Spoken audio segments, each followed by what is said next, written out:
Davi Lauzira, seja muito bem-vindo a esse conteúdo que nós estamos aqui reunindo para falar essa noite. Quero saudar aqui os meus amigos, começar aqui com o Diogo, presbítero Diogo. Dá um oi aí, Diogo. Fala pessoal, Senhor Jesus, sou o Diogo. De onde você é, Diogo? Sou da nossa igreja de Vila Alzira, só que na rua Renascer. Então a de Vila Alzira Renascer, né? Mas é por causa da rua. Estamos também aqui com o pastor Nilson. Pastor, dá um oi pra galera aí, se apresenta. Shalom a todos, muito bom estarmos aqui, dando sequência, né, a esse conteúdo de EBD. Fazer parte dessa família aqui é maravilhoso. E também presbítero Fabrício. Dá um oi, Fabrício. Shalom, gente, paz do Senhor.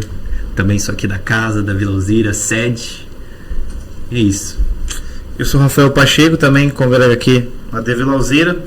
E pessoal, qual que é o intuito para explicar para você que está acessando esse vídeo caiu para você, você clicou aí. A ideia aqui, pessoal, nós trabalharmos as 4 lições que é dada num mês durante a escola dominical. Então nós vamos fazer um breve resumo, vamos bater um papo aqui leve, dinâmico, passando sobre cada conteúdo, né? Para que você possa reforçar o que você já estudou em sala, ou que você já leu na sua casa, tá? Então só relembrando que o conteúdo do nosso trimestre, aqui da nossa revista da editora Betel, é Movimento Pentecostal, a chama do Espírito que continua a incendiar o mundo. Então olha que tema importante. Então nós vamos tratar esses 4 tópicos aqui, cada um vai falar um pouco, a gente vai trazer junto o entendimento, tendo como fio condutor, durante todo esse período que nós vamos conversar aqui, o próprio Espírito Santo, porque é dele que nós vamos abordar, ele é a pessoa mais importante aqui nesse assunto. Amém? Então, pedir para o Fabrício fazer uma oração para nós começarmos, Fabrício, para Deus abrir o nosso entendimento, para que a gente possa aí juntos, né, ouvir o que o Espírito tem para nós. Amém. Pai, nós te rendemos graças, Jesus, por essas ricas oportunidades na tua presença, de buscarmos te conhecer mais, conhecer a pessoa de Jesus, a pessoa do Espírito Santo.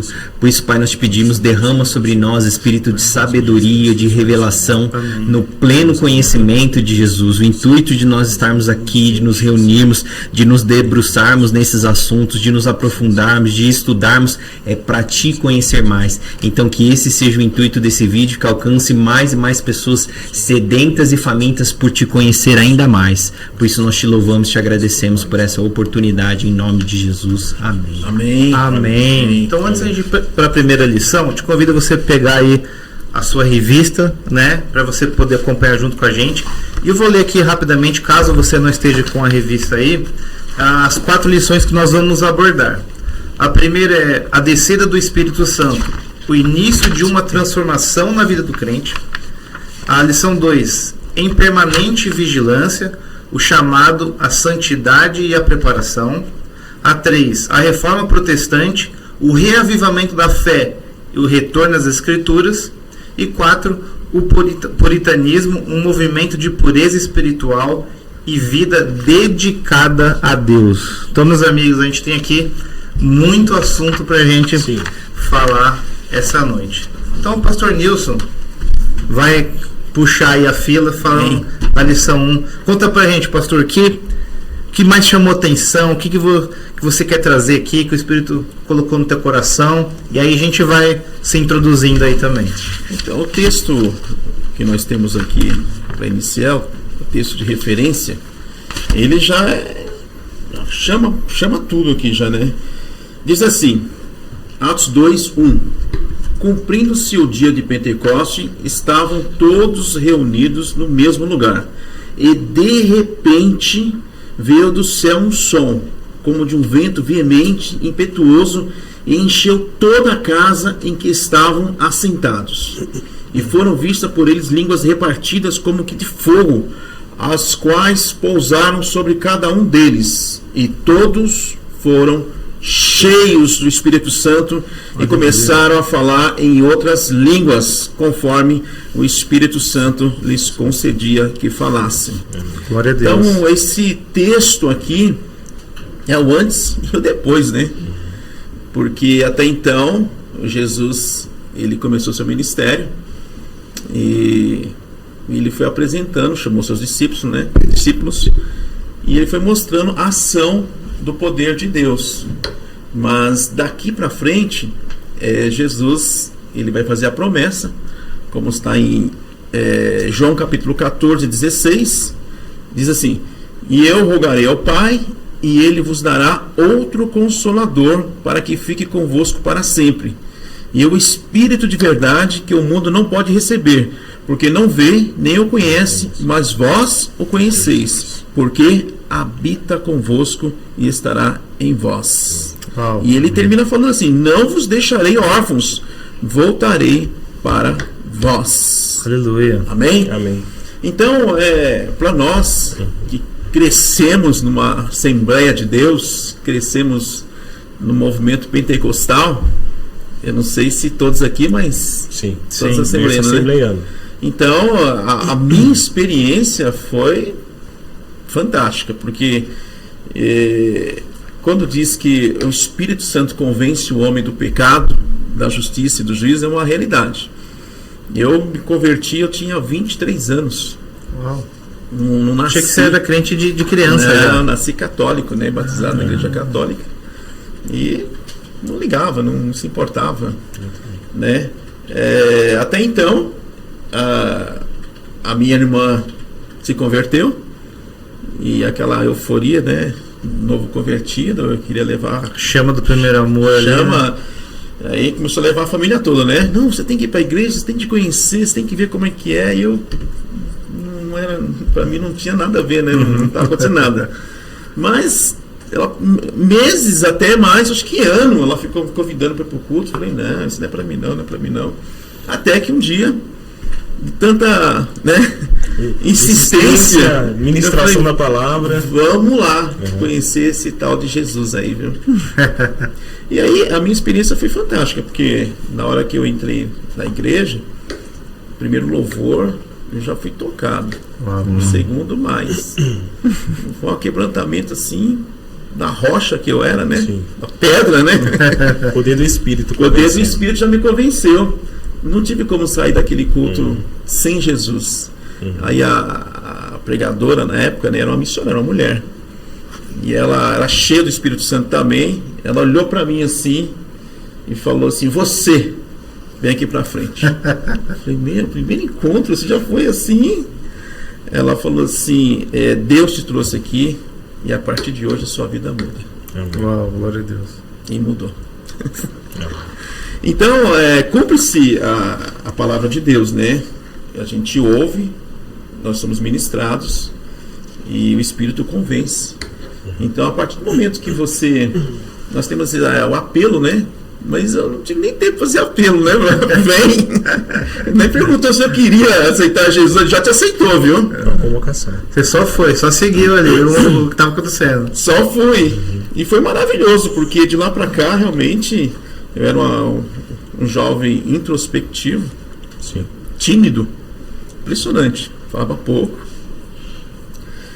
E foi mudando, né? Tá aqui, falar com alguém era muito difícil.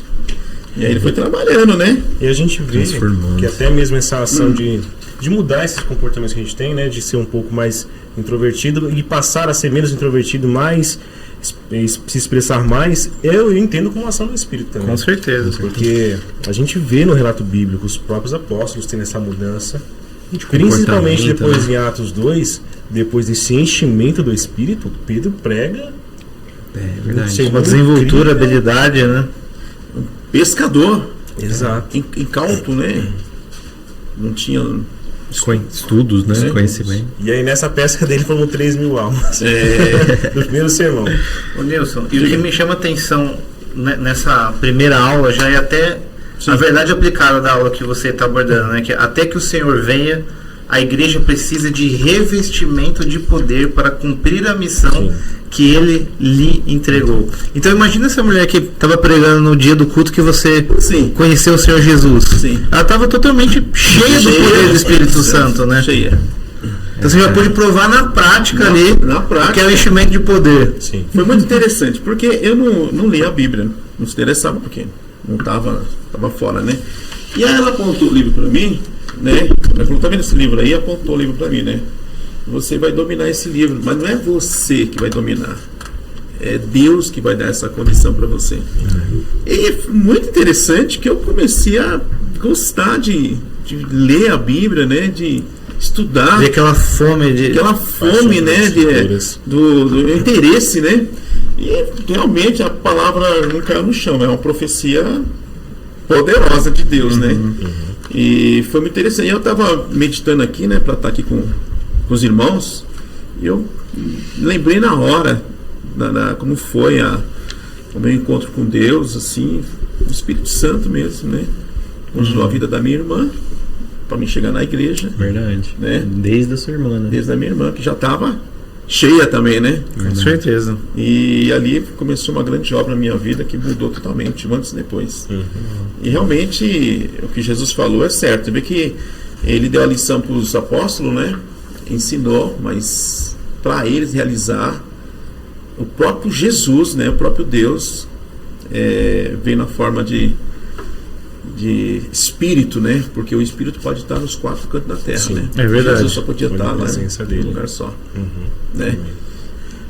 E a ação dele continua até hoje, e a igreja só é o que é por causa desse revestimento de poder. Ô Nilson, e uma coisa que me chamou muita atenção também quando você estava lendo as escrituras, Sim. que eles permaneceram juntos Sim. em oração, né? Sim. O Espírito Santo, ele está atuando hoje, mas ele nos usa para ser esse intermediário de sua ação. Sim. Né? Então, tá aí a importância de permanecer junto para receber mais de Deus, para cumprir a missão, para a gente poder estar nessa... exatamente ali no foco que o Espírito Santo deseja que a gente fazer, né? Que é propagar a mensagem do Evangelho. E com poder. Com a evidência dos dons, que é isso que nós cremos como bons pentecostais. Sim. É interessante, né, que a história, já entrando na história, diz que não tinha só 120 lá, né? Ah, tem esse detalhe. Tinha esse detalhe, né? Tinha mais de 500 pessoas. Só que é um detalhe importante, né? A ação do Espírito Santo pode ser imediata, foi o meu caso, né? Tocou já, mas às vezes tem que perseverar, porque ele falou persevera, né? E as pessoas foram desistindo porque não ia acontecendo nada. Passou um dia, passou uma semana, né? Nilson, então tira uma dúvida pra gente. Diga. Tinham mais de 120. Então, Sim. 120 foram aqueles que estavam mais próximos, aqueles que receberam primeiramente, assim, vamos dizer. A primeira leva, vamos dizer assim, foram os Entendi. eles perseveraram, né? Nós não vamos sair daqui enquanto ele não... Jesus prometeu. E nós vamos perseverar, né? Daí a palavra Pentecoste, né? Penta, né? 50, né? Uau. E aí que eles perseveraram e Que veio. interessante. E veio também a festa do Pentecostes, já havia na antiga tradição, né? E veio justamente demonstrar que Deus continua atuando na história, né?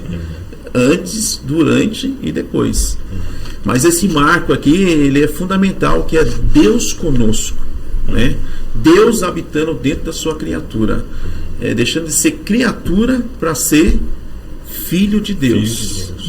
Às vezes a pessoa fala assim: todo mundo é filho de Deus. Não, todo mundo é criatura de Deus. Eu entendo assim. Eu me torno filho com o Pai e com obediência. Por meio de Cristo, através do Espírito. Isso. Exatamente. É isso aí. Maravilha, Nilson. Maravilha. Muito obrigado. Esse assunto é demais, pessoal. Você vê que a importância do ensino na comunidade de fé, né? Quantas coisas a gente pode tirar. E, pessoal, essa é mais ou menos a dinâmica, porque a gente está só trazendo aqui alguns pontos salientes de cada assunto, porque se a gente fosse entrar mesmo, aí é na aula, né? É na aula. Só um detalhe também, né? Que aqui na tradução ainda, no ponto 2, ele vai falar assim do poder do Espírito Santo, que é uma outra ação dele. Eu falo da minha experiência, né? Porque assembleiano, raiz, comigo não foi diferente, né? Os meus mentores, né, eles falavam assim: bom, você já é de Deus, você já está em Deus, né? Sim. Eu já tinha batizado, né, nessa altura do campeonato. E só que falta o revestimento de poder. Você precisa buscar isso aí, né? Mas como que é isso aí, né? Ele falou, você tem que buscar. Mas como é que busca isso? Hein? Vai encontrar na onde, né? Porque, né? Tem que buscar. Mas buscar onde, buscar né? Me dá um caminho que eu quero esse negócio pra mim, né? E aí ele falou, não, você tem que buscar em oração, né? Oração e escrituras. Quanto mais você lê, medita e ora, isso atrai a presença de Deus. E uma hora ele vem. Uau, glória a Deus. E foi interessante, Rafa, porque 2 anos eu busquei. Perseverou. 2 anos, não foram só 50 dias, né? E eu via todo mundo falar em línguas estranhas e profetizar e dom, eu quero isso pra mim. Não, se ele tem, é pra todos, Jesus deu pra todos, eu quero esse negócio pra mim. 2 anos, mas eu orava muito, muitas horas. E ainda não se contentava, ainda subia pro monte. Uau! Ficava lá, madrugada lá, campanha de 6 meses, tem noção, com sol, com chuva. E eu acho que Deus falou, eu vou dar para esse cara. E aí quando eu fui batizado, né, revestido do poder, eu passei 2 dias que eu não falava língua portuguesa, só língua estranha. Sério? Eu ia dormir, falava língua estranha, acordava, falava língua estranha. Que delícia. Foi uma coisa assim muito maravilhosa, assim, que eu me sentia assim um super-homem, sabe? Cheio de Deus. Se sente assim, realmente empoderado, tinha né? medo de nada, entendeu? Entrava na comunidade, favela, onde que vamos evangelizar, era um revestimento assim tremendo, porque na primeira Assembleia de Deus que eu conheci a Deus, não foi aqui no ABC, né? Foi lá em São Paulo, na Zona Leste. E Zona Leste é uma área de 4 milhões de pessoas. É muita gente. É né? muita gente. E lá você tem que desbravar mesmo. Não você falar assim, Jesus te ama, você tem que ir. Não é esperar na igreja que eles não vão.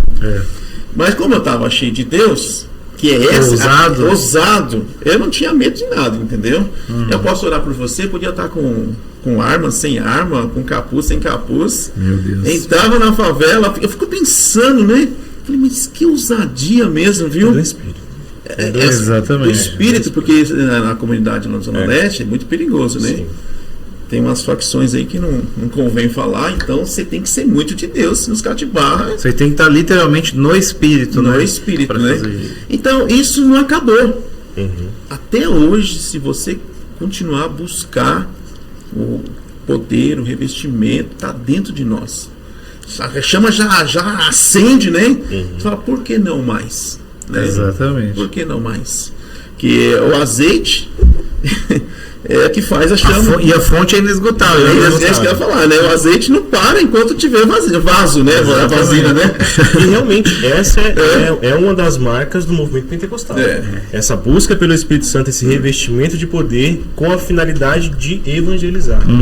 Porque a interpretação pentecostal de Atos 2 era justamente essa. Sim. Para que serve esse revestimento de poder? Qual a finalidade dele?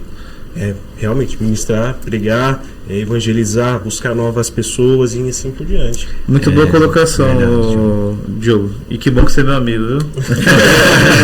Porque isso que você falou é muito interessante, porque hoje a maior denominação no Brasil, não vou nem falar da denominação pentecostal, é a Assembleia de Deus. Assembleia de Deus. Então, através desse fogo que levou essa chama para a missão, né, pôde sim estar lá, né? Sim. Falam também que na China a maior igreja é a igreja pentecostal, né? Como eles não podem se reunir em público, a não ser as igrejas estatais, né? Sim. A igreja se reúne escondido e a maior, vamos dizer assim, o maior movimento lá é a igreja pentecostal. Então onde o pentecostalismo chega, Ele frutifica. ele frutifica. E tomando mais esse gancho ainda, e é interessante em relação ao tempo, né?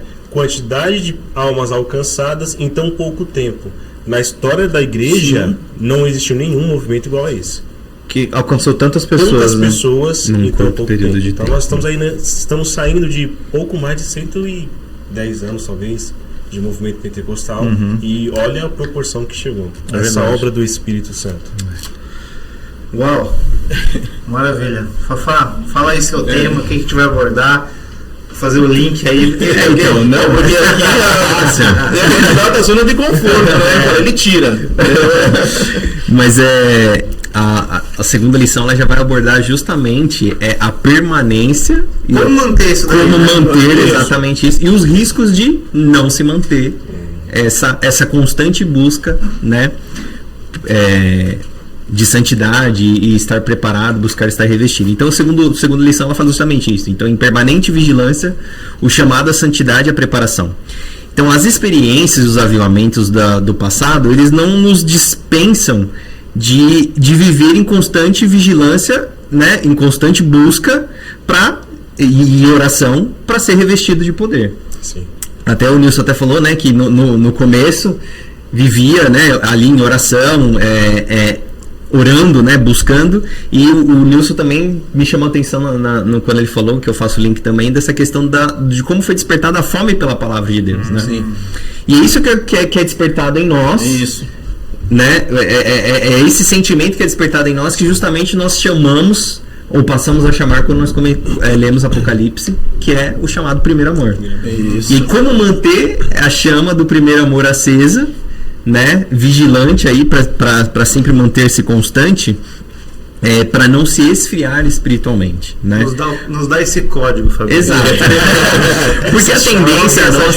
Porque a tendência nossa é justamente com o passar do tempo a gente esfriar. Desculpa Claro, te interromper, mas uma vez eu ouvi essa frase e me marcou, porque morno não é o quente, não é o frio que ficou um pouco mais quente. Morno é o quente que se esfriou. É forte, é pesado. Quando eu vi essa frase, ela imprimiu no meu coração, nunca mais esqueci. Imprimiu no meu aqui agora também. Foi colocação muito boa, porque faz referência lá das águas mornas, né? De Roma e tal, mas mas essa colocação tá melhor, viu? Então, é interessante a gente ver, e aí eu vou já lá para Apocalipse, para a gente só não ficar nas palavras, mas lá na segunda carta lá da igreja de Éfeso, olha que interessante. Ele diz assim, ó, ao anjo da igreja... Qual é o ponto que está a revista? Perdão, eu só estou lendo o texto de referência, tá? Pra gente se situar. Ó, então diz assim, ó, o anjo da igreja em Éfeso escreva, essas coisas diz aquele que conserva na mão direita 7 estrelas e que anda no meio dos 7 candelabros de ouro. Conheço as obras que realiza, tanto o seu esforço como a sua perseverança. Sei que você não pode suportar os maus e que pôs à prova que se declaram apóstolos e não descobriu e não são, e descobriu que são mentirosos. Vocês têm perseverança e suportou provas por causa do meu nome, sem se esmorecer. Tenho, porém, contra você o seguinte: você abandonou o seu primeiro amor.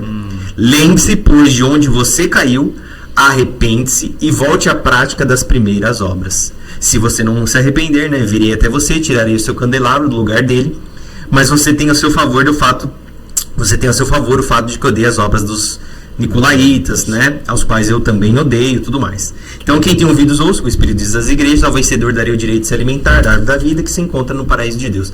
Então, olha que interessante, nós estamos diante da mesma igreja que deu início lá ao que o Nilson acabou de falar, do derramamento do Espírito Santo, que eles foram revestidos de poder, a igreja foi ali, se espalhou, né? Se espalhou aí pela Ásia e tudo mais, e essa mesma igreja está sendo exortada pelo próprio Jesus através dessas cartas, através de João, justamente o que?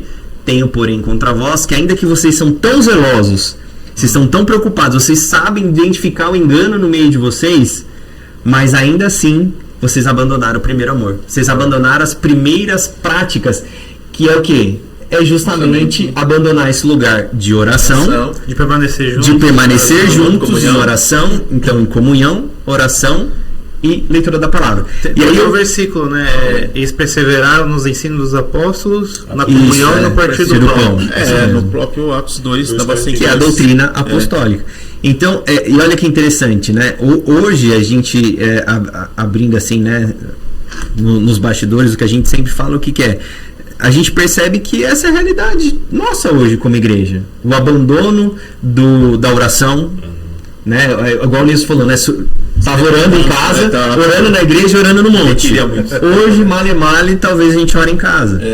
É um esforço para fazer o crente ler a Bíblia, então a gente faz, né, montamos o grupo aí de leitura anual para fazer o crente pelo menos ler a palavra durante o ano, assim, saber manejar bem a palavra, ler ela, né, por inteiro, né, e permanecer Que aí qual que é o maior desafio hoje? É os famosos desigrejados. Permanecer na comunhão. Então, assim, essa são os códigos, né, de permanecer.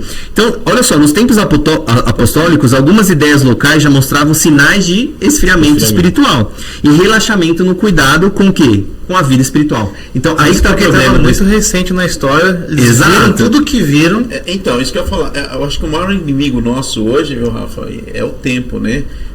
No início, tipo 70 anos, 80 anos, né? No máximo, já tinha um tempo, ele já estava, mas não vai voltar não, né? Falou que ia voltar, né? Mas não vai voltar, já estava meio... Deus, isso também me chama atenção também, pessoal, é o seguinte, a experiência pela experiência, ela não vai ser o combustível. Vou dar um exemplo assim, a gente faz uma conferência, tem aquele gás da conferência, pós-conferência, nossa, aquela palavra incendiou o nosso coração e a gente tem aquilo como combustível por algum tempo. Se você não permanecer nessa receitinha que o Fabrício deu aqui, daqui a pouco a gente vai estar lá amornando de novo, né? A temperatura está baixando. Zona de conforto, né? É isso aí, levantou a temperatura lá no alto, você vai esfriando. Por quê? Não permanece na oração, na comunhão e na leitura da palavra. E aí, então, pode falar de várias coisas, mas sempre volta... o beabá, o feijão com arroz do crente. Da palavra, comunhão e jejum. É isso. O grande amor de Deus. Então, olha que interessante. Então, ao final da era apostólica, então, algumas igrejas locais, elas já apresentavam o quê? Desvios o quê? Doutrinários. Isso já é o ponto 1, tá, da lição, gente. Sim. Doutrinários no esfriamento espiritual conforme o conteúdo das cartas enviadas. Então, a igreja de Éfeso é enaltecida por seu trabalho, a sua paciência ali, né? Refutando aqueles que diziam ser apóstolos, mas na verdade eram o quê? Mentirosos. Então, isso deixa claro que uma das características marcantes da própria igreja de Éfeso era o quê? Que o julgamento por Éfeso ele era intolerante com as heresias, então eles eram muito zelosos, né, com essa questão. Mas entretanto o julgamento fica por conta do quê?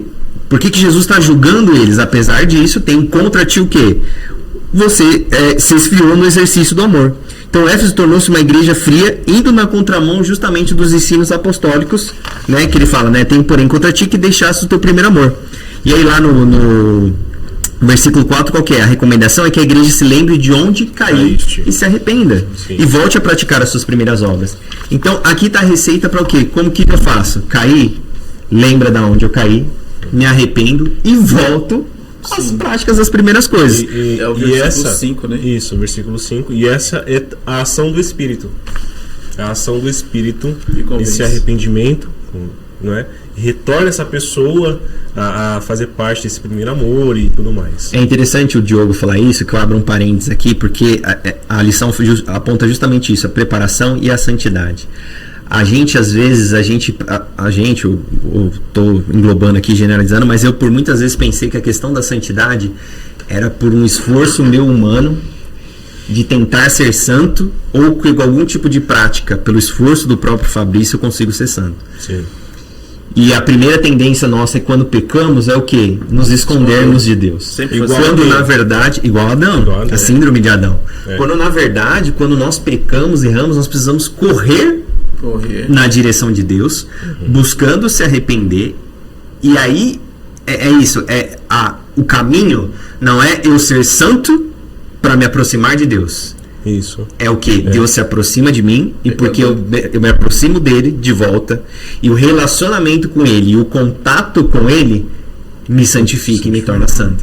Então assim, às vezes talvez você que está ouvindo, você tem essa dificuldade, você se sente culpado, existe esse peso sobre você, talvez isso na sua mente, dessa dificuldade às vezes de voltar. Sendo que na verdade assim, você só vai conseguir ser santo através do próprio Espírito Santo, da obra do Espírito Santo. Não é por obra humana. E olha que interessante, aí ele pega também, por exemplo, e fala de Laodiceia. Então ele está falando das igrejas da Ásia e aponta um outro tipo de esfriamento que é o quê? A igreja de Laodiceia, ela não foi enaltecida em nada, mas admoestada por ser o quê? Justamente o cara falou o quê? Morna. Então quer dizer, apática e não percebe o estado miserável que se encontra. Então o Senhor abomina a indiferença e o meio termo. Olha que forte isso, né? O fato de Deus abominar a questão da indiferença, da apatia. Então assim, porque és morno e não és frio, nem quente, vomitar-te-ei da minha boca, que está lá em Apocalipse 3,16. Então, por falta do compromisso com as coisas de Deus, os crentes de Laodiceia foram exortados a ser zelosos e a arrepender-se. Então, permanecendo em vigilância. Então, já lá no ponto 3. Ainda no início da igreja, muitos não expressavam mais o mesmo vigor de antes. Olha que interessante, que vamos fazendo analogia aqui do que a gente vive. Não apresentava mais o mesmo vigor de subir o morro, de ir lá evangelizar. Sim. Mesmo vigor de antes, faltava ânimo para o quê? A leitura da palavra. Então hoje é desafiador. Eu falo por mim, gente, não estou nem apontando ninguém, mas eu falo por mim, quanto é desafiador hoje fazer um devocional, de você parar, de quando você lê a palavra, ou de você mesmo tirar um tempo para orar. É desafiador hoje a leitura da palavra. A gente tem tanto compromisso, né? E aí exato. De verdade. É um tempo em que a gente vive onde nós temos muitas prioridades. Quando na verdade nem a própria palavra prioridades cabe no vocabulário, porque prioridade fala de uma. Sim, então não existe prioridade, uma só. Prioridade. Uma única prioridade. Ô Fabrício, mas eu penso assim, entendeu?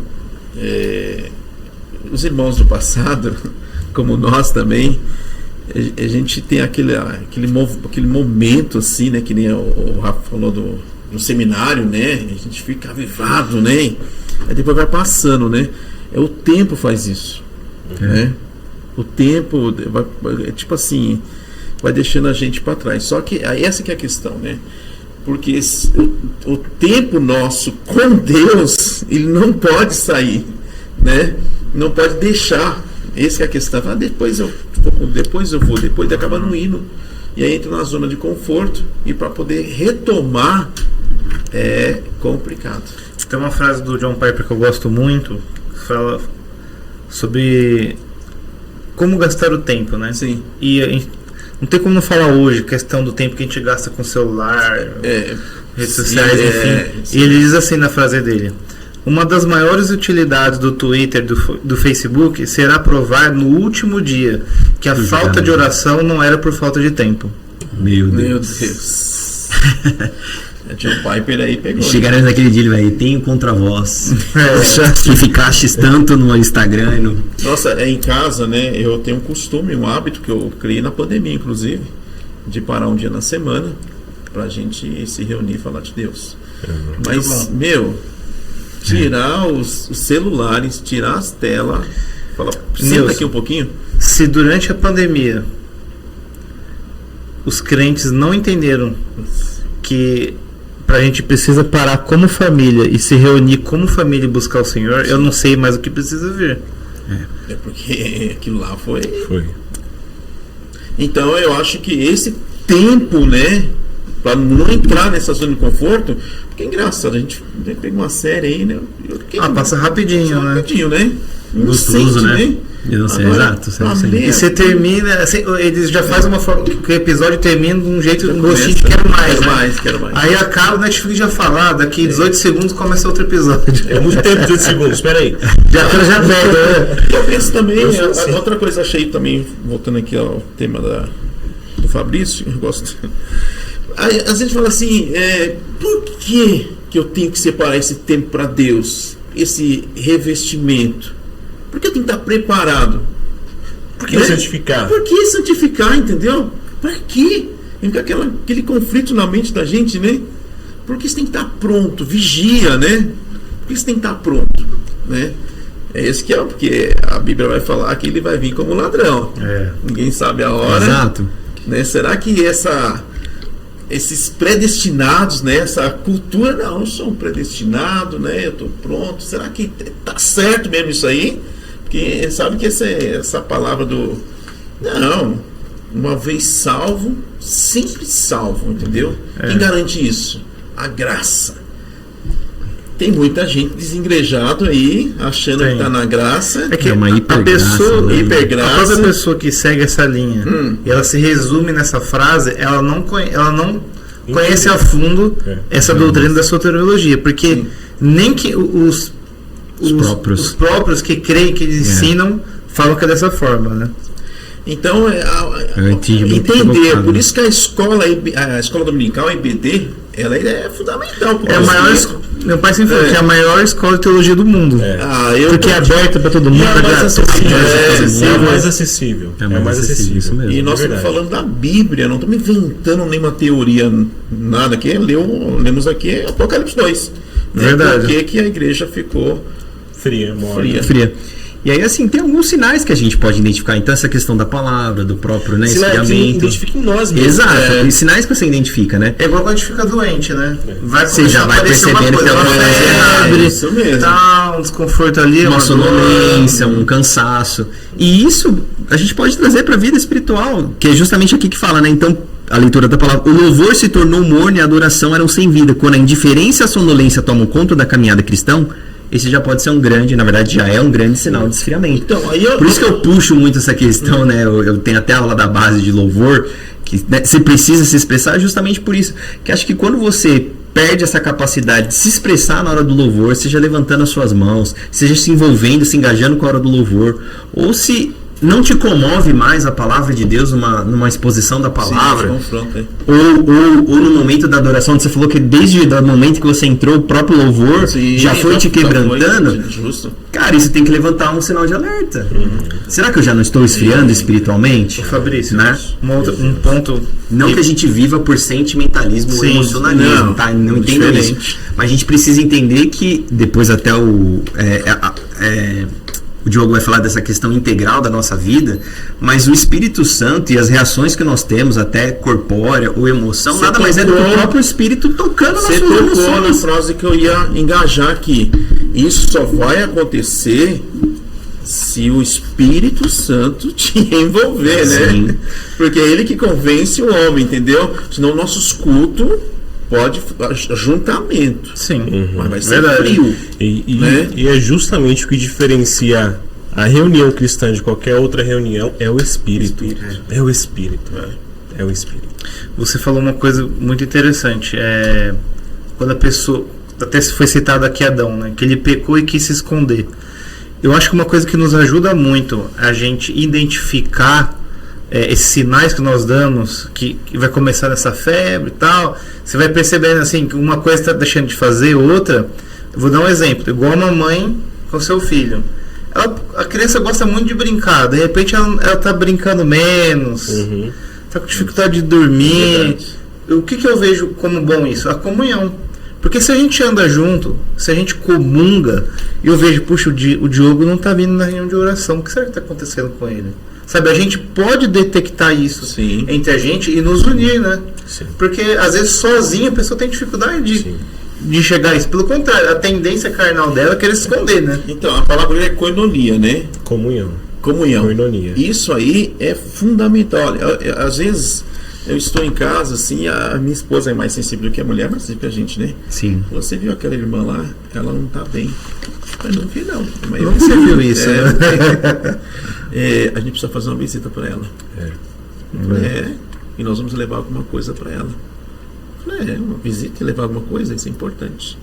Rafa, impressionante.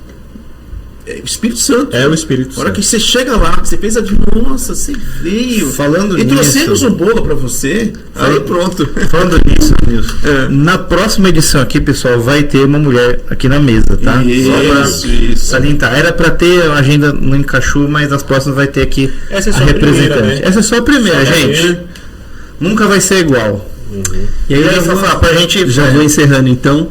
Então, assim, ficar atento a esses sinais e justamente, e aí depois agora a gente vai se desdobrar no decorrer da história da igreja, os movimentos que surgiram, e aí se você se aprofunda um pouco nisso, se você tiver essa curiosidade, depois você se aprofunda nisso, mas existiram outros tantos movimentos que talvez vão ser citados, outros não, mas no meio de tudo isso, houve despertares. Sim. Pessoas se despertaram no momento de comunhão, se despertaram o quê? Nós precisamos buscar o Espírito Santo. Tem alguma coisa de errado. Nós estamos identificando esse esfriamento, esse afastamento das doutrinas apostólicas, né? Esse apelo de voltar ao versículo que o Rafa citou, né? E que eles tinham tudo em comum e compartilhavam todas as coisas. E isso que os acrescentava, né? Eu faço até um parênteses aqui, né? Hoje existem diversos métodos de como você crescer o número de membros na sua igreja, mas a gente esquece que é tão simples, está aqui na palavra. Sim, a doutrina, perseverar o quê? A doutrina. Então, enquanto eles estavam lá, unidos, reunidos, comungando, era o próprio Espírito que acrescentava. Então, não eram métodos humanos, não eram recursos humanos. E aí que a gente percebe que é um outro ponto de sinal de esfriamento, que o afastamento das doutrinas. Quando eu busco recursos humanos, como uma ferramenta de crescimento ou de fazer alguém, porque eu creio que nós já nascemos com dons às vezes, mas eu creio que muito do que nós somos pode ser construído através de ferramentas onde a gente aprende a lidar com as nossas emoções, a nos autoconhecer, mas a maior parte daquilo que nós somos e que é construído, que o Nilson até falou, foi o quê? A capacitação de transformação daquele menino introspectivo. Sim. E que hoje fala, foi através do Espírito Santo. Sim, foi a obra do Espírito Santo. Não fiz curso. Tá vendo? É real isso aí. Então assim, às vezes a gente se afasta disso e busca numa busca humana ali, e isso acaba levantando o quê? Às vezes na sinceridade do coração de buscar retornar algumas coisas, mas pela falta de doutrina e ligado somente à experiência, isso abre margem também para exageros e abre margem para se formar ali um grupo, vou usar essa palavra que às vezes é meio pesada, mas herético, né? Se levantar um grupo, aceita, né? Ou uma seita que você está ali por causa, e surgiu e ainda existem hoje, então levanta esse alerta que é interessante, né? Nós sabemos muitos parentes. Mas se a gente vê a história. Você já está nos colchetes. Mas justamente para a questão que pega o gancho de avivamento, o grande problema que tivemos com o encerramento ou o findar de avivamentos foi justamente quando houve esse afastamento das doutrinas, ou um mestre ali para o quê? Colocar uma plataforma e balizar na palavra e testificar na palavra que aquilo que eles estavam fazendo estava validado e pautado na palavra. E que não era só uma piração ou um mero emocionalismo, né? Então eu termino assim. Então, tomar cuidado também com esse afastamento, né, das doutrinas. E eu encerro aqui com o último tópico, né? Lidando com os exageros e equívocos. É natural, porque nós estamos lidando com pessoas e seres humanos. Sim. Mas eu acho que, e uma vez eu não sei onde está esse provérbio, mas eu gosto dele citar muito, que eu aprendi uma vez com um pastor que eu admiro muito, que eu perguntei para ele, né? Puxa, é tão bom nós termos liberdade com o Espírito Santo, de nós experimentarmos e darmos liberdade do Espírito Santo continuar se manifestando nos dias de hoje, da maneira com que Ele quer, dando liberdade para Ele trabalhar. Mas muitas vezes, como nós estamos lidando com pessoas, vai haver equívocos e exageros. Sim.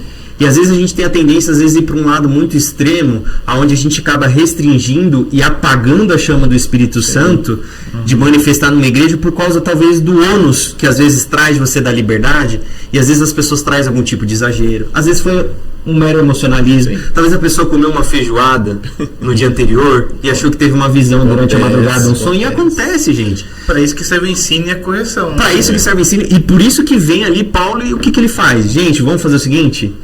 Não estamos restringindo ninguém aqui, mas vamos colocar ordem de como vai acontecer o culto, como que vai acontecer. Você diz em 1 Coríntios, né? Isso, 1 Coríntios, exatamente. 12, onde 13 e 14. Ele vai dizer como deve funcionar a dinâmica do mover do Espírito Santo numa igreja. E aí um provérbio que eu ia falar é justamente esse, né? Que eu não lembro o provérbio direito, a Clara, mas diz basicamente assim. Que eu comentei para esse pastor, puxa, a gente tem tanta liberdade, mas às vezes acontece umas doideiras, né? E às vezes parece que o ônus é pior que o bônus, mas a gente tem que entender o seguinte, aí ele usa a analogia do boi que fica lá preso para debulhar o trigo, para ser teu trigo. Ele falou, olha, Fabrício, você quer o trigo, você quer desfrutar do trigo, você vai precisar do boi e você vai precisar que ele esteja lá debulhando o trigo. Mas enquanto ele está lá debulhando o trigo, ele vai sujar aquele lugar, ele vai defecar naquele lugar, ele vai ser precisar limpo, vai dar trabalho. Só que se você não quer ter todo esse trabalho e você não quiser desenvolver e não quer desfrutar do prazer que é o trigo, do benefício do trigo, então você não tem o boi, você não tem o trigo e mantém tudo limpo e vazio.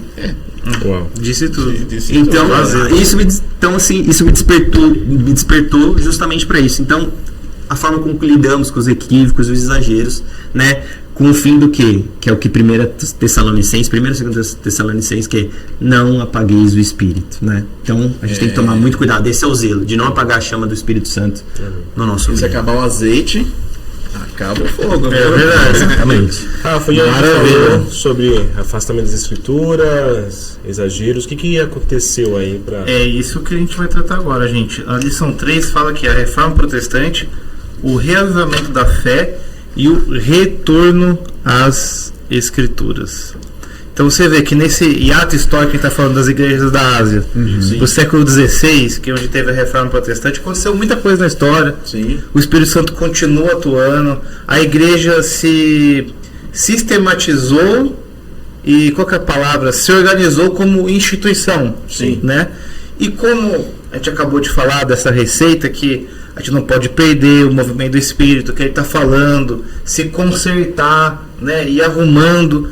O que aconteceu que a gente chegou nesse período da história onde a igreja precisava de uma reforma, né? Então a igreja foi parece doido isso, mas a igreja foi se desviando das verdades da palavra de Deus. Porque você sabe, né, o movimento protestante, ele vem da igreja católica, porque alguns pré-reformadores e reformadores começaram a se identificar e se indignar com o estado da igreja, que era, por exemplo, comprar a salvação por meio de indulgências. Então, você podia comprar a salvação tanto de vivos, tanto de mortos. Ou seja, quem tinha mais recurso ia lá e comprava e estava bem, né? E quem não tinha recursos... Direto pro... Tinha até o ditado que falava que cada barulho da moeda que caía era uma alma que subia para o céu. Tinha metade de uma moeda. Imagina se fosse hoje, né? Que a gente nem usa só do Pix, né? Só o barulho da maquininha. Só o barulho da maquininha. Então o que aconteceu? Antes de chegar na Reforma Protestante, que é o que a gente mais conhece, eu ouvi falar de... Você pensa Reforma Protestante, você pensa de Martinho Lutero.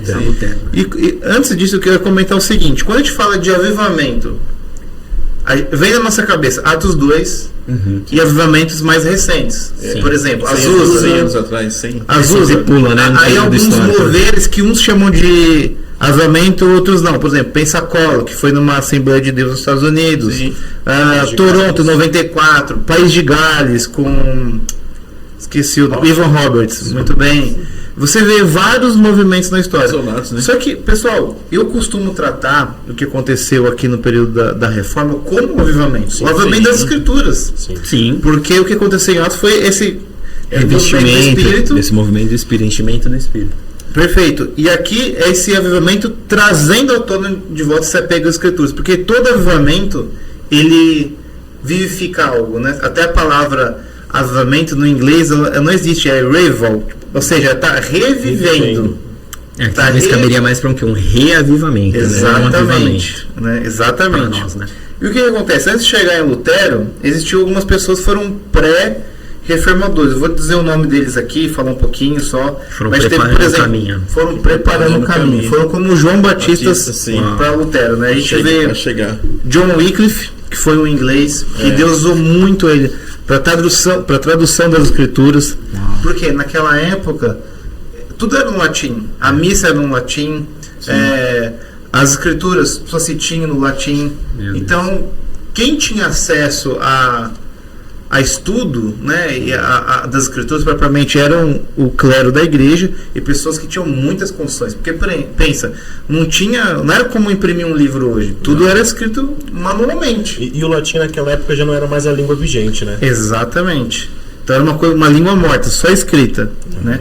Então John Wycliffe já foi usado aí como esse retorno das Escrituras em traduzir para o idioma inglês. Então, ou seja, ele preparou o caminho para depois o que o rei James, quando você vê a Bíblia King James, John Wycliffe, ele preparou esse caminho para essa tradução. Aí a gente vê outros, por exemplo, John Huss, que ele era também um monge, um padre católico, com fervor do Espírito. Ele começou a pregar, ele queria dar esse acesso para todo mundo, né? E por conta disso, ele morreu. Sim. Porque ele começou a querer subsidiar a pregação, pregadores para ir e tudo mais, levar essa verdade das Escrituras. E até o nome dele, ele é ali da região do norte da Europa, né, da República Tcheca, que é hoje a República Tcheca, né? E Hus significa ganso. Isso. E perto dele morrer, ele diz: podem até matar o ganso, mas daqui a 100 anos... Essa frase é célebre também. Mas daqui a 100 anos, Deus vai suscitar o seu Cisne. Ou seja, ele foi até usado já como profeta. Profético, como um profeta, né? E depois a gente tem também o Girolamo Savonarola, o Jerônimo. Mas fala quem é o ganso. O ganso é Martinho Lutero. Não, Cisne, né? Desculpa. Exatamente. É o Martinho Lutero. E também tem aqui o Savonarola, foi um grande pregador também, que Deus usou muito ele. Então, ou seja, para uma pessoa ser usada, o que eu quero falar sobre os pré-reformadores é isso. Existem aquelas pessoas que vão servir de base para a gente, né? Hoje pode ser, a gente está andando sobre um teto de pessoas que vieram antes de nós, né? A gente não chegou de uma hora para outra. Aqui, cada um aqui tem uma história, foi tocado por Deus, mas por meio de alguém que contribuiu. Deus usou alguém para isso. Deus usou alguém. O Espírito Santo usou uma pessoa para perfeitamente.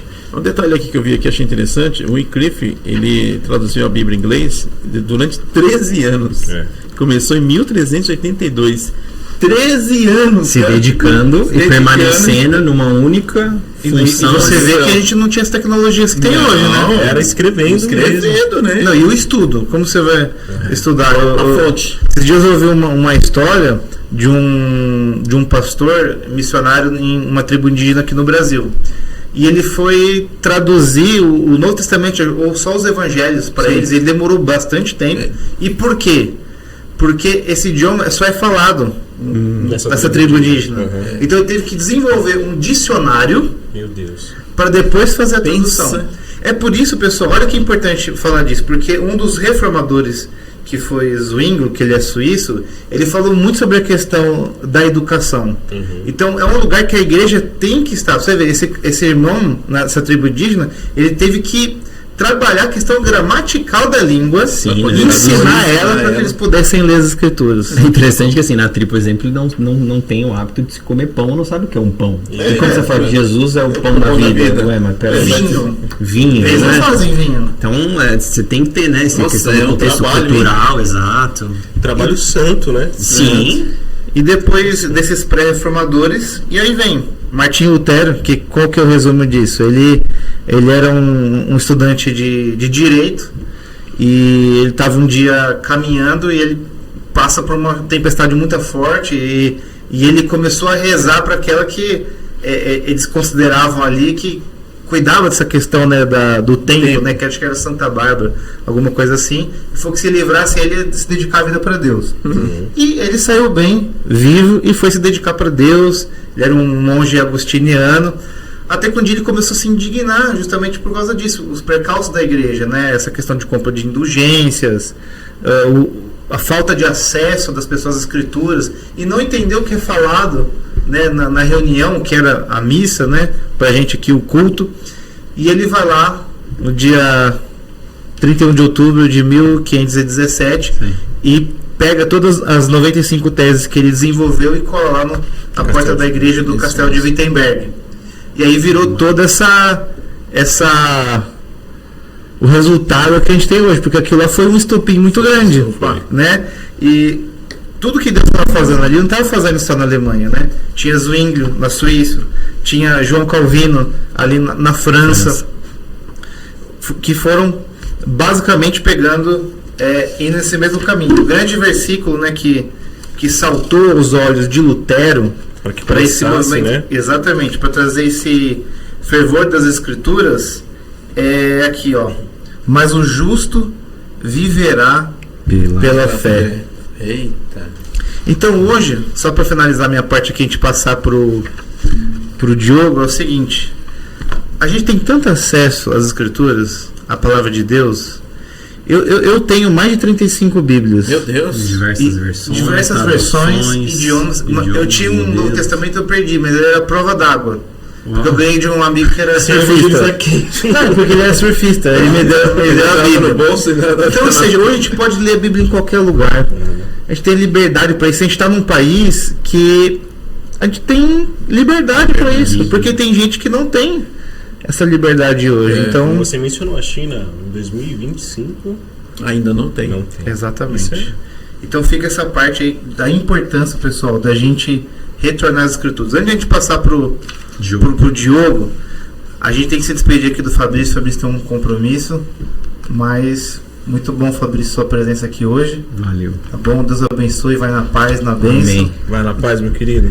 E a gente vai continuar aqui, pessoal, para finalizar o nosso último ponto aqui, você que está acompanhando aí, que é o puritanismo, um movimento de pureza espiritual e vida dedicada a Deus. Isso. Vai na paz aí, Fabrício. Vamos lá, Fabrício.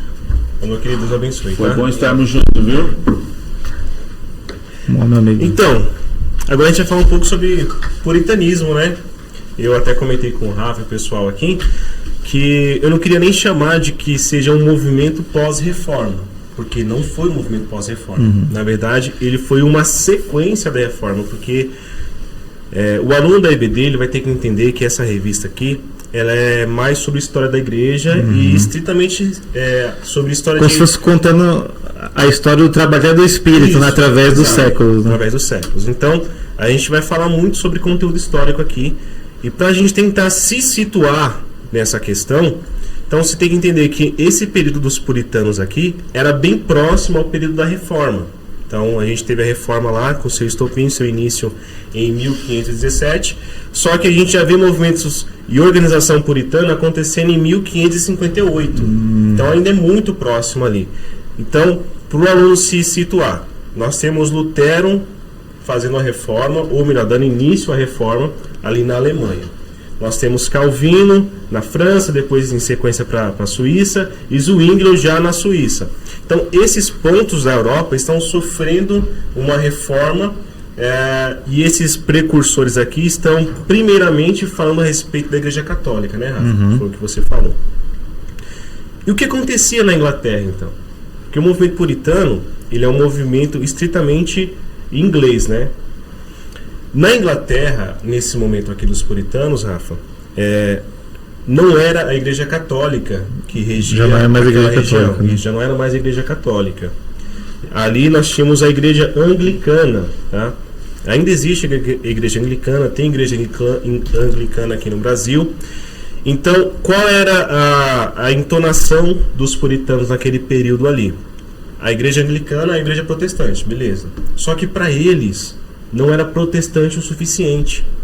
Ela precisava de receber mais reformas ainda, como vocês comentaram a respeito de ter ornamentos, ter um aspecto litúrgico muito parecido com a Igreja Sacramental, Católica, né? sacramental, até mesmo As vestes, né?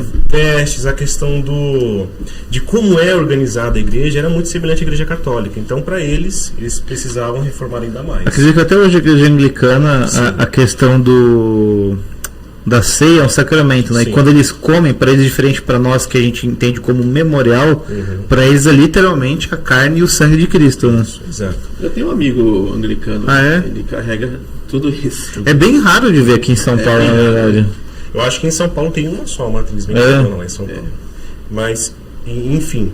Então, o que eles queriam, né? Eles queriam eliminar símbolos de fé. Cruz, vestimentas, não é nem papais, é vestimentas sacerdotais, né? Sacerdotais. Então, questão de bispo, essas coisas, eles queriam mudar. Tanto que se o aluno da IBD colocar aí no Google, né? É a imagem de puritanos. Até mesmo a revista que vai mostrar que eles adotaram uma vestimenta diferente. Então usavam uma roupa toda preta, aquele... Isso. Então era um aspecto diferente. Então, para esse movimento do puritano, não era contra a Igreja Católica, mas era buscando reformar mais a Igreja Anglicana. Só que ele tinha um problema, que a Igreja Anglicana era uma igreja estatal, ou seja, ela era ligada, e ainda é ligada, à monastia lá da Inglaterra, né? Então, nesse período aqui... Monarquia, não monarquia, verdade, monarquia. Então, nesse período aqui, era a Elizabeth I, que estava regendo todas essas coisas. E até interessante que o nome puritano, né? Ele veio como um apelido pejorativo. Porque eles enviavam cartas para Elizabeth, os seus secretários liam, e aí eles falavam assim, olha, essa aqui é a carta de um puritano. Por que ele falava isso? Porque ele queria purificar a liturgia do culto. Então, esse nome de puritano veio no sentido pejorativo, assim como o cristão. Na Bíblia, né, quando aparece a primeira vez o cristão lá em Antioquia, é um termo pejorativo. Para nós aqui hoje, né, no passado recente... A gente adotou, né? O cristão. Isso, adotamos o cristão. E se tratando da história do Brasil mesmo, no passado recente, o termo crente... Também é adotado, mas é um termo pejorativo. Pejorativo, Mas a gente... Quiseram dar um tom jocoso, a gente abraçou. Exato. Parece que é aí que pega, né? Aí que pega. Então, com o puritano aconteceu a mesma coisa. E agora, depois dessa introdução um pouco longa, eu queria enfatizar três pontos aqui da revista, que realmente é um de cada tópico, né? Então, no primeiro tópico, lá no 1.3, vai ser interessante a parte da ênfase dos puritanos com o cuidado do indivíduo, o cuidado integral da pessoa, no sentido de saúde, no sentido de aspectos da alimentação, no sentido do aspecto da família. Prezavam muito pela família, como eu falei. Se você colocar no Google, você vai ver um puritano, a família atômica, né? O pai, a mãe e as crianças lá. Então eles prezavam muito por isso. E não somente pela família, não somente por esse cuidado pessoal, mas também um cuidado com a criação. Para eles, tanto as pessoas como a criação deveriam glorificar a Deus. Então esse é um ponto principal nessa questão do cuidado integral do indivíduo, né? E você vê como esse assunto fala até hoje, né? Sim. Porque às vezes a gente tá olhando só pro lado espiritual e a gente faz na nossa cabeça a questão do dualismo, né? E tratar o que é de Deus e o que é secular. Não, mas a família, cuidado com o corpo, com a mente, tudo isso é espiritual, né? Não tem como separar. Não tem como. E até mesmo com a criação, meio ambiente. Hoje virou um assunto um pouco tabu, um pouco sequestrado por um lado político. Exatamente. É que um espectro político sequestrou literalmente esse assunto, e quando parece que se aborda, você está dentro desse espectro. Não é bem verdade. Não é bem verdade. Porque o que o cristão tem que entender é tudo que diz respeito ao ser humano é importante para a igreja. Tudo que diz respeito ao ser humano é importante para a igreja. Porque uma família organizada, né? Vamos dizer assim, organizada, come bem, se alimenta bem, vai viver bem, né? Bem fisicamente e bem espiritualmente. Então isso produz e mostra a glória de Deus. Sim, né? Exato. Esse era o ponto. Refletir na sua vida cotidiana. Sim. Isso é importante. Na vida cotidiana, a glória de Deus. Entendeu? Vai ser observar, nossa, aquela família é muito diferente daquela outra ali, comparando, né? Essa aqui come mal, não é mal educado, não respeita ninguém. Essa não, esse é o diferente. Como os filhos deles são educados, como trata bem. Como ele trata a esposa. Como ele trata a esposa. Interessante isso aí, né? Tudo é isso. E detalhe, né? A gente não está falando aqui de critérios de uma pessoa para ser obreiro, né? Isso devia ser um normal para ser um cristão. Ser um cristão, parecido, né, com Cristo. Isso é forte. Um cristão, como é que o cristão anda? Assim. Exatamente. Então, essa parte integral, esse cuidado integral que eles tinham, refletiam na sociedade. E esse era o ponto. Fazer com que a igreja, que nesse caso é a igreja do Estado, refletisse a glória de Deus. Ou seja, o Estado refletiria a glória de Deus. Essa era a ideia, mas não foi bem assim que aconteceu. E eu convido a você, se você quiser ter mais informações sobre isso, a gente tem ministrações no YouTube, tem o Teleschool também. É verdade. Você pode estar fazendo sua matrícula. Pode procurar. Nos procure, manda nos comentários aí, a gente responde nos comentários, mas aqui é só pra gente... Tem um panorama desse tema dos puritanos, né? Tem um tema, só um panorama aqui, tá? Outro detalhe importante que a gente precisa destacar a respeito dos puritanos é a questão da palavra, da Bíblia, das Sagradas Escrituras, que para eles eram extremamente valioso. Lembre-se, não é um período pós-reforma, mas é a continuação da reforma na Inglaterra. Então, como o Rafa falou, e o Fabrício também, se afastaram das Escrituras. A reforma fez o quê? Retornou às Escrituras. E o puritanismo abraçou essa ideia e agora continua firme nessa intenção de as Escrituras ser a sua única regra de fé e prática, tanto litúrgica quanto na vida pessoal. Entendeu? E aí o outro ponto, né, o 2.2, esse primeiro que eu falei sobre as Escrituras é o tópico 3.3, e agora eu volto para o 2.2, porque vai conectar a pregação expositiva. E eu particularmente sou um fã da pregação expositiva, para o aluno entender aquela pregação que o ministro ele lê um bloco do texto bíblico e busca explicar o máximo de versículos ou até mesmo palavra por palavras, né? Para que haja a compreensão do texto naquele seu contexto e a aplicação pessoal para hoje. Eu procuro pregar assim. Sim. Sim, dispositivo. Uhum. Se você for ver, né, talvez eles tenham sido os precursores disso daí, né, pelo que você está expondo pra gente, né? Sim.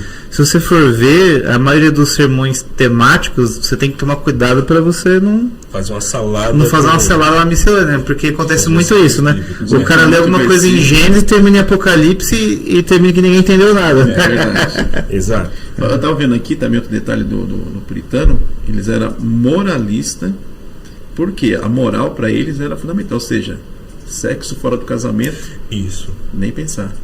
Esse parênteses que o irmão nos trouxe, o pastor trouxe, ele é muito importante também na história do puritano, porque naquele período histórico, orgias sexuais, todo tipo de coisa que é semelhante a hoje. Horripilante. A gente acha que a gente está vivendo só aconteceu hoje, né?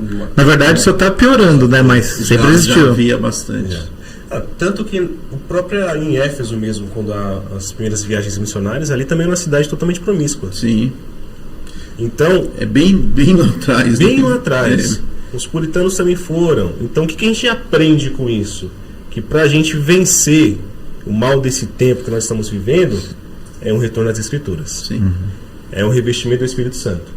Não tem outra chave, Rafa, né?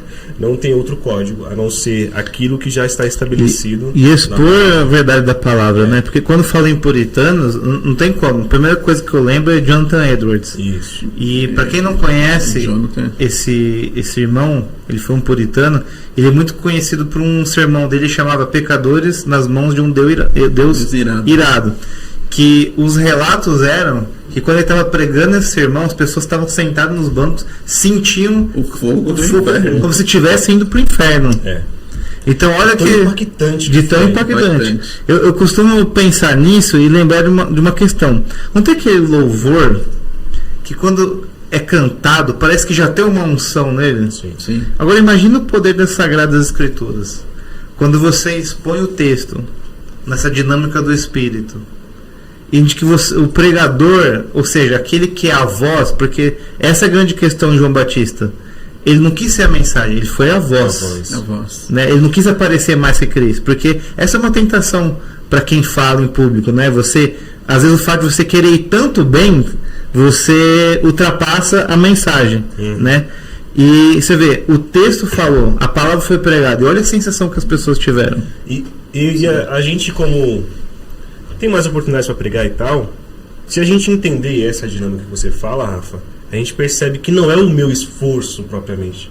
Sim, é o Espírito Santo. É o Espírito Santo. Ele convence. Você vê que isso volta lá no início da lição. O tema. Porque isso te liberta também. Sim. Tira esse fardo de, eu preciso... Lógico que você precisa estudar, passar horas meditando as Escrituras, é obrigação. Mas quando você só para ministrar a palavra, você entendendo que não é você, não é por sua causa, não é você que convence o homem do pecado, mas o Espírito Santo. Aí o avivamento acontece.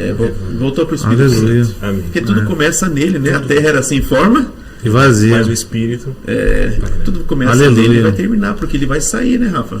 Aí é outro tema. Outro dia. Mas, gente, espero que você tenha podido absorver tudo que foi falado aqui, ensinado. Te incentivamos a você continuar estudando a revista da Escola Bíblica Dominical. Chama alguém para ler com você, para estudar. E se precisar, estar aqui para tirar suas dúvidas. Convido você, se ficou alguma dúvida, alguma pergunta, deixa aí nos comentários que a gente vai ler o seu comentário e vai responder. Sim. Amém?